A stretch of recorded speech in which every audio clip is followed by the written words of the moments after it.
Hello everyone, this is Vampire for the Commodore 64, released in 1987, $1.99. You've got to make your way through all the screens and find Count Dracula, overthrow him. I'm not quite sure who this character is supposed to be. He looks like some kind of weird little alien. The jumping mechanics in this game make it a real nuisance trying to control this character. He floats about all over the place. There's a flashing thing you need to collect. Don't know quite what it is, a Rubik's Cube or something.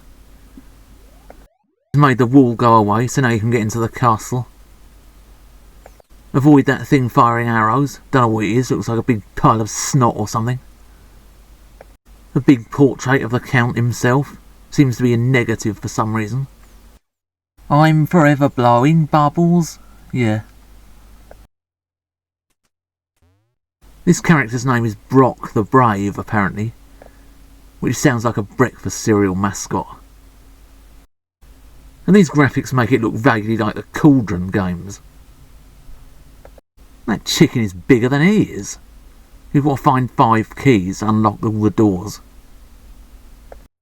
Oh brilliant, now I can't seem to get out of here, I'm trapped. Well that's that then, you only get 1 life, you can't get any more. That's got to last you the entire game.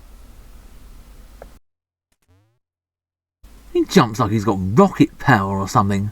Now I've got to try and hit that flashing square without getting hit too many times by these bloody birds. Or whatever the heck they are. Which is not easy with this flipping awkward jumping system.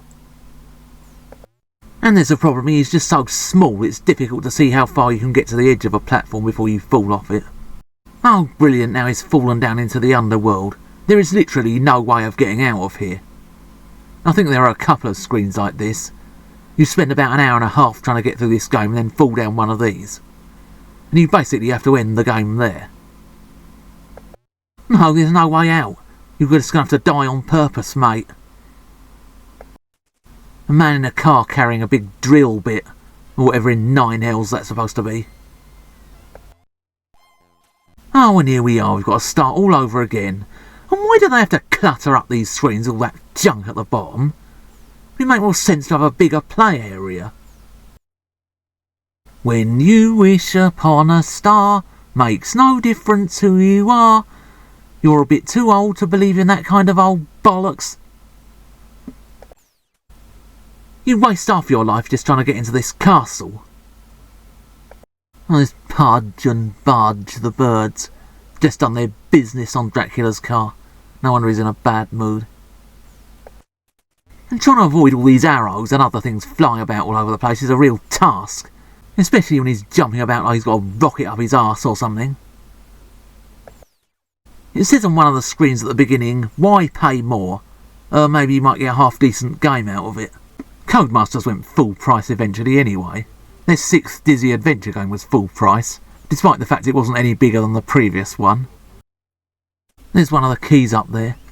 You're going to have the devil's own chores trying to get it. Vampires, of course, don't have reflections. This vampire was having a wank in front of a mirror. He didn't see that coming. Oh, this stupid jumping system makes trying to do the simplest little thing an absolute bloody nightmare. Oh, I've got to wait till that thing is out of the way. Oh, I don't know how the bloody hell you're supposed to get the key then. No, he just can't seem to get high enough to collect it. This bloke was turning into a vampire before the vampire had even bitten him. I think that's what's known as premature ejaculation. He jumped right into that key that time and he still didn't collect it. Oh, I don't bloody know then. You know they can stick that key where the sun don't shine. Great Yarmouth during the summer, for example. To say that a game about vampires sucks could be construed as a crime against comedy, but in this case it's true. This game is frustratingly difficult. It doesn't help that this stupid jump mechanism makes it next to impossible to do anything. He just floats about all over the place. And who the hell is he anyway? He looks like some stupid little cartoon character. And quite honestly, the enemies are not very interesting either. They just look like kind of low-budget Monty Mole stuff.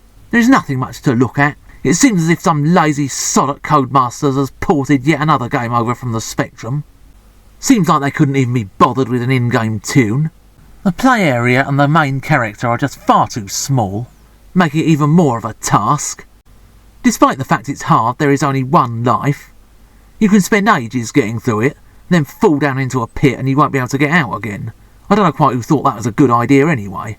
It just seems to be, oh, let's give them another platform game, just throw in the usual old bollocks, they'll buy it.